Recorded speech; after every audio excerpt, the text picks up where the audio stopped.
Your CPA loves the S-Corp, and so does the IRS. Let me show you. Your S-Corp is trash.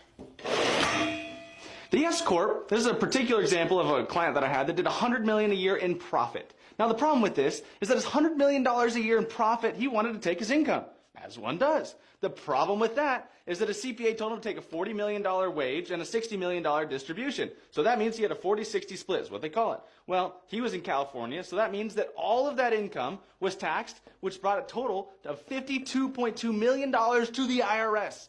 Outrageous, right? Because it's taxed to his Social Security number. Here is the better structure. We're going to use a trust structure. We're going to operate out of the business trust that has a $100 million profit, and we're going to distribute that to the beneficiary. Well, who's the beneficiary, you might ask? That's going to be the irrevocable spendthrift trust. This has a federal EIN, and it files taxes just like every other entity, but it files the 1041, not the 1040.